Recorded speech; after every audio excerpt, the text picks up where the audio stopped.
Jangan ditiru apa ayam. Ya.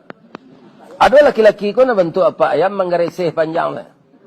Nampak ayam betino tu ndak nampak ayam betino, dasar nampak cir. Cir. Atu dapet jaguang nyembonnya. Kakak. Ini muka suiknya ada. Nyumpannya jaguang. Tapi ayam jantan ko yo gagah bu. Bulu rambainya yang dirusuk tu panjang. Susu runciang. Ranggah tinggi merah tu kuku balengge. Kuku. Atau padayo yang betinonya. Abagi hanse badan ndak melapor ke Pak Kuah dak. Mencalik calon laki ko gagah. Lihat. Ada acok bertamu jaya menyantan ko tu keluar talu lah. Lai sayangnya kawak, lai melaki awak maram. Sabalun ayam betino maram tu bulunya berkilik. Amo alunado, badan barisi, bahenol kicik orang wak.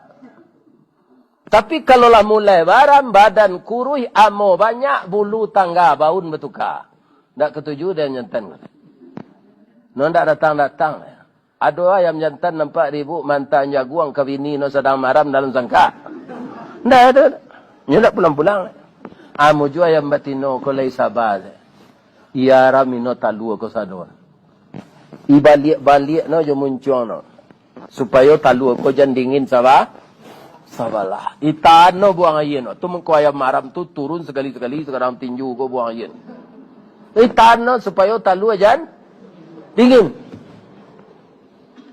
Lama nate dari talue, tiba di luar.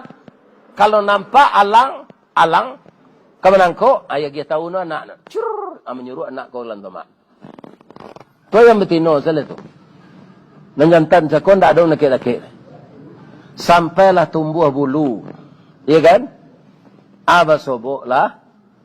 Suaminya kau di belakang simpang tembok. Ya. Dah.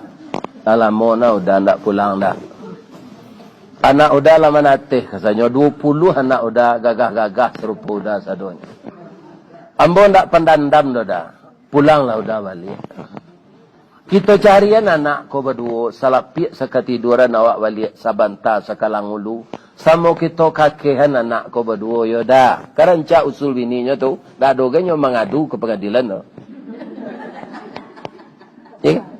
Hanya baik sepantun rabak posisi dia yang menyantan kau. Janta lado juo. Lado digoreng di kuali. Janta manjo juo. Den lah babini cik lai. Kurang aja ayam jantan kau. Dia aja ayam jantan di baso, ayam jantan di tinggi. Sama tu perangai. Asa bini nyola maram. Nyu hilang. Ya kan? Itulah kaum muslimin tarati ayam.